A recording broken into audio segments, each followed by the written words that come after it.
എല്ലാ ചാനലുകളെയും ഫ്ലാഷ് ന്യൂസുകളും ടാഗ് ലൈനുകളും ഹെഡിങ്ങുകളും പോകുന്നത് സുധാകരൻ ബി ജെ പിയിലേക്കോ എന്നൊരു ചോദ്യമാണ്.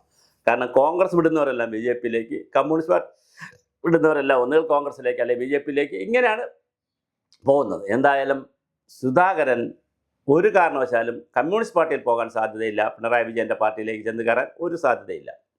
പിന്നെ കെ സുധാകരൻ ഒരു സാധ്യതയുള്ളത്, ഞാൻ ബി ജെ പി പോയാൽ എന്താ കുഴപ്പമെന്നൊക്കെ പണ്ട് ചോദിച്ചിട്ടുണ്ട്. സാധ്യതയുള്ളത് ബി ജെ പി ആണ്. ഇന്നലെ ഉൾപ്പെടെ നോക്കുമ്പോൾ 5 ദിവസം രാത്രികൾ വെളുപ്പാങ്കാലം 3 മണി 4 മണി വരെയാണ് AICCയിലും ഇന്ദിരാഭവനിലും മീറ്റിങ്ങുകൾ ചേർന്നത്.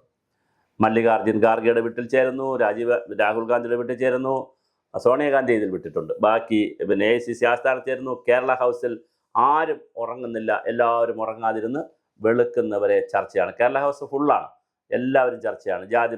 മതക്കാരുടെ കത്തുമായിട്ട് വന്നവരുണ്ട്, ജാതിക്കാരുടെ കത്തുമായി വന്നവരുണ്ട്, സ്ഥാനാർത്ഥികളുടെ കത്തുമായിട്ട് വന്നവരുണ്ട്. സുധാകരനെ സംബന്ധിച്ചത് സുധാകരൻ മത്സരിച്ചില്ലെങ്കിൽ വേറൊരാളിനെ അവിടെ നിർത്തണം, സുധാകരൻ പറയുന്ന ആളിനെ നിർത്തണം, ഇങ്ങനെയൊക്കെയുള്ള ഒരുപാട് വിഷയങ്ങളാണ്.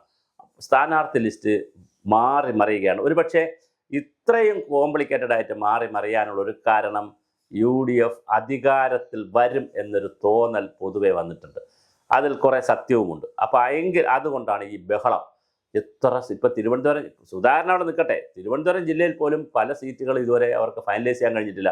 നെടുമങ്ങാട് ആരാണ്? മീനാങ്കൽ കുമാറിൻ്റെ പേര് പറയുന്നു, BRM ഷെരീഫിൻ്റെ പേര് പറയുന്നു, സുധീർ ഷാ പാലോടിൻ്റെ പേര് പറയുന്നു. വാമനപുരം സുധീർ ഷാ പാലോട് പറയുന്നു, പിന്നെ പാലോട് രവിയുടെ പേര് പറയുന്നു.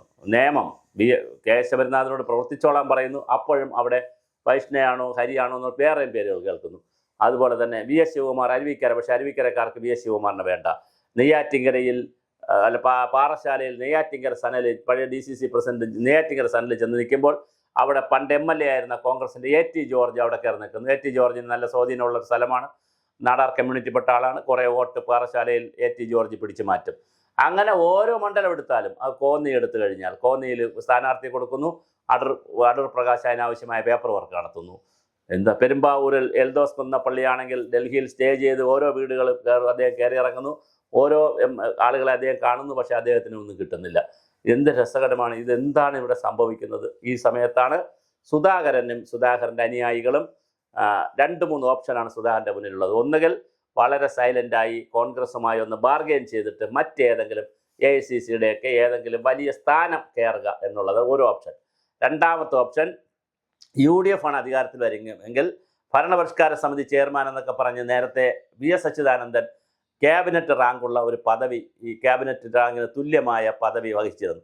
അതുപോലെ ക്യാബിനറ്റ് റാങ്കിന് തുല്യമായ കാറും സംവിധാനങ്ങളൊക്കെ ഉള്ള ഏതെങ്കിലും ഒരു പദവി ഉണ്ടാക്കി സുധാകരനെ അവിടെ അമരക്കാരനായിട്ട് ഇരുത്താം. അതിന് സുധാകരൻ വീണാൽ അത് 2 ഓപ്ഷനാണുള്ളൂ. അല്ല, പോരാ, മത്സരിച്ചേ പറ്റൂ എന്ന് പറയുകയാണെങ്കിൽ സുധാകരന് മത്സരിക്കണ്ട, അല്ലെങ്കിൽ ഒരു സ്ഥാനാർത്ഥിക്കും അങ്ങനെ ഒരു ഇളവ് കൊടുക്കണ്ട. 2 പേർക്ക് കൊടുത്താൽ പിന്നെ അത് 4 പേരായി 5 പേരായി. ഹൈക്കമാൻഡ് തോറ്റതായിട്ട് തോന്നും. ഒരു സ്ഥാനാർത്ഥിയുടെ മുന്നിൽ ഹൈക്കമാൻഡ്, ഇന്ത്യയിലെ രാഷ്ട്രീയ ഹൈക്കമാൻഡ്, AICCയും ഹൈക്കമാൻഡും തോറ്റതായിട്ട് വന്നാൽ അത് വലിയ മെസ്സേജ് ആയിരിക്കും രാജ്യത്ത് പോകുന്നത്. ഇപ്പോൾ CPM ഒക്കെ ആണെങ്കിൽ കേരളത്തിൽ മാത്രമേ ഉള്ളൂ, അല്ലെങ്കിൽ കേരളത്തിലാണ് അവർ തീരുമാനം എടുക്കുന്നത്. അതേസമയം അല്ല, കോൺഗ്രസ് രാജ്യത്താകെ ഉള്ളൊരു പാർട്ടിയാണ്. അവർ രാജ്യത്ത് പല സംസ്ഥാനങ്ങളും അവർ ഭരിക്കുന്നുണ്ട്. അപ്പോൾ അങ്ങനെ MP-മാർക്ക് ഒരു ഇളവ് ഇപ്പോൾ കൊടുത്താൽ നാളെ അവർക്ക് മറ്റ് ഒരു സംസ്ഥാനങ്ങളിൽ അത് പറയാൻ കഴിയില്ല.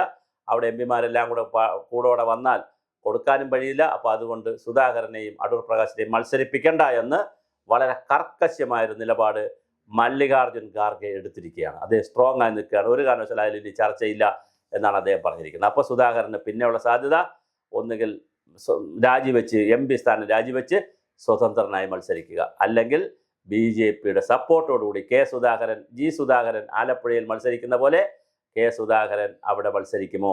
ഇവിടെ കോൺഗ്രസിൻ്റെ നേതൃത്വത്തിലുള്ള കോൺഗ്രസിൻ്റെ സപ്പോർട്ടോടുകൂടിയാണ് G സുധാകരൻ മത്സരിക്കുന്നതെങ്കിൽ K സുധാകരൻ BJPയുടെ സപ്പോർട്ടോടുകൂടി അവിടെ മത്സരിക്കുമോ? അതോ BJP എന്ന പാർട്ടിയിൽ ചേരുമോ? ചേർന്നാൽ BJPയുടെ വൈസ് പ്രസിഡന്റ് അടക്കമുള്ള സ്ഥാനം കൊടുക്കാൻ പറ്റും. കാരണം പ്രസിഡന്റ് സ്ഥാനം ഇപ്പോൾ രാജീവ് ചന്ദ്രശേഖരൻ ഇരിക്കുന്നതുകൊണ്ട് കൊടുക്കത്തില്ല. പക്ഷെ അല്ലാതെ വലിയ സ്ഥാനം കേന്ദ്രത്തിലോ സംസ്ഥാനത്തിലോ ഒക്കെ ഇനി മന്ത്രിയാക്കുക, MLA ആയിട്ട് മത്സരിച്ച് തോറ്റുപോയാൽ കേന്ദ്രത്തിൽ സ്ഥാനം കൊടുത്ത് കേന്ദ്രത്തിൻ്റെ മന്ത്രി, അങ്ങനെ വലിയ സാധ്യതകളുള്ള നേതാവാണ്. ചെറിയ നേതാവല്ല അദ്ദേഹം.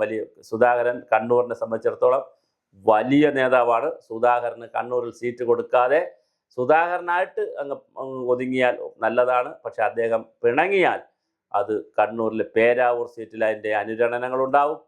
പിന്നെ ഇതിൻ്റെ ഒരു വികാരത്തള്ളലിൽ കുറേ ചെറുപ്പക്കാരെങ്കിലും മറ്റ് പല മണ്ഡലങ്ങളിലും തലശ്ശേരിയിലും അതുപോലെ തന്നെ കൂത്തുപറമ്പിലും പയ്യന്നൂരും തളിപ്പറമ്പിലുമൊക്കെ സുധാകരൻ എഫക്റ്റ് ഉണ്ടാക്കാനുള്ള എല്ലാ സാധ്യതയുമുണ്ട്.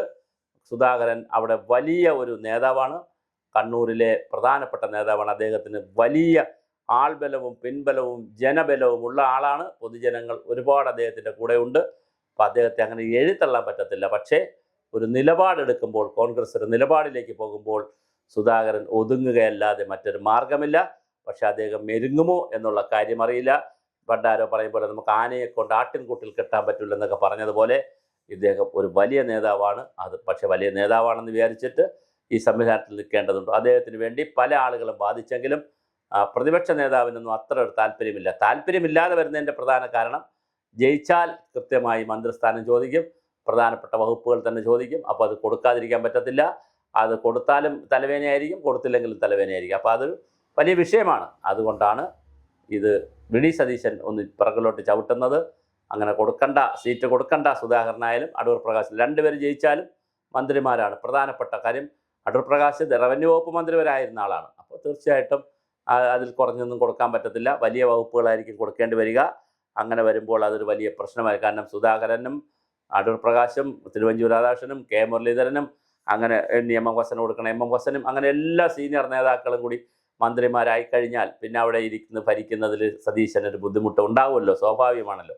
അപ്പോൾ അതുകൊണ്ട് അത് പറ്റില്ല. വി.ഡി. സതീശനാണ് മുഖ്യമന്ത്രിയെങ്കിൽ അദ്ദേഹത്തിനൊരു കംഫർട്ട് സോൺ കൊടുക്കണം എന്നുള്ളൊരു തോന്നൽ രാഹുൽ ഗാന്ധിക്കുമുണ്ട്, മല്ലികാർജ്ജുന ഖാർഗെക്കുമുണ്ട്. അതുകൊണ്ടും കൂടിയാണ് അവർ ഒരു കർക്കശമായ നിലപാടിലേക്ക് പോകുന്നത്. ഇപ്പോൾ ദീപ്തി മേരി വർഗീസിന് എറണാകുളത്ത് ശരിക്കും പറഞ്ഞാൽ സീറ്റ് കൊടുക്കേണ്ടതാണ്. അവർ മേയർ സ്ഥാനം അവർ കൊടുക്കുമെന്ന് പറഞ്ഞത് അവസാനം അടിച്ചുപോയി. ഇപ്പോഴവർ പോസ്റ്റർ വരെ അടിച്ചു. പക്ഷേ പോസ്റ്റർ അടിച്ചെങ്കിലും അവർക്ക് നിൽക്കാൻ കഴിയാത്ത രീതിയാണ്. അവിടെ പിന്നെ മുഹമ്മദ് ഷിയാസിനാണ് സീറ്റ് പോകുന്നു എന്നറിയുന്നു. അതിൽ വി.ഡി. സതീശനും കെ.സി. വേണുഗോപാലും തമ്മിലുള്ള തർക്കത്തിൽ കെ.സിയുടെ ആളായിട്ടാണ് ദീപ്തി മേരി വർഗീസ് വന്നത്. മുഹമ്മദ് ഷിയാസ് വന്നിരിക്കുന്നത് പിന്നെ നമ്മുടെ വി.ഡി. സതീശൻ്റെ ആളായിട്ടാണ്. അവസാനം വി.ഡി. സതീശൻ്റെ ആൾ തന്നെ ജയിക്കുന്ന ഒരു സ്ഥിതി വന്നിരിക്കുന്നു. കോൺഗ്രസിൽ ഈ ഗ്രൂപ്പ് മാനേജർമാരും ഓരോരുത്തരും വാദിക്കുന്ന കാലം ഇനി എന്നാണ് അവസാനിക്കുക നമുക്കറിയില്ല. എന്തായാലും സുധാകരൻ വളരെ വലിയ കലാപം ഉയർത്തിയിട്ടുണ്ട്.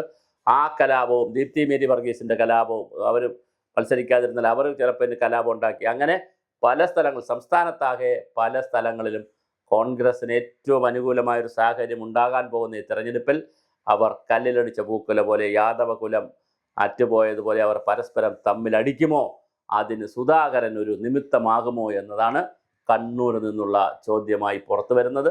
എന്തായാലും സുധാകരൻ അങ്ങനെ അടങ്ങാൻ സാധ്യതയില്ല. അദ്ദേഹം രാജിവെച്ച് സ്വതന്ത്രനായി മത്സരിക്കുമെന്നാണ് കേൾക്കുന്നത്. അതോ ഇനി BJPയിലേക്ക് പോകുമോ, BJPയുടെ സപ്പോർട്ട് നേടുമോ എന്നുള്ളത് നമുക്കറിയില്ല. എന്തായാലും ഇന്നിപ്പോൾ 10 മണിയോടുകൂടി, അല്ലെങ്കിൽ 11 മണിയോടുകൂടി AICCയുടെ ലിസ്റ്റ് പുറത്തു വരും. അപ്പോൾ ഒരുപാട് സീറ്റുകൾ, 4-5 സീറ്റുകൾ ഒഴിച്ച് ബാക്കി എല്ലാ സീറ്റുകളുടെയും സ്ഥാനാർത്ഥിത്വം പുറത്തു വരും. അപ്പോൾ സുധാകരന് കണ്ണൂരിന് പകരം വേറൊരാളുടെ സീറ്റ് പോയിട്ടുണ്ടെങ്കിൽ പിന്നെ സുധാകരനൊന്നും ചെയ്യാനില്ല. അടൂരിലേക്ക് മറ്റൊരാളിന് പേരാണ് കേൾക്കുന്നത്. അദ്ദേഹത്തിന് സീറ്റ് പോയി കഴിഞ്ഞാൽ അടൂർ പ്രകാശിനും ഒന്നും ചെയ്യാനില്ല. അങ്ങനെ വന്നാൽ എങ്ങനെയാണ് ഇവർ പ്രതികരിക്കുക എന്നറിയില്ല. അടൂർ പ്രകാശ് എന്തായാലും വലിയ ബഹളത്തിനില്ല. പക്ഷേ സുധാകരൻ വലിയ കലിപ്പിലാണ്.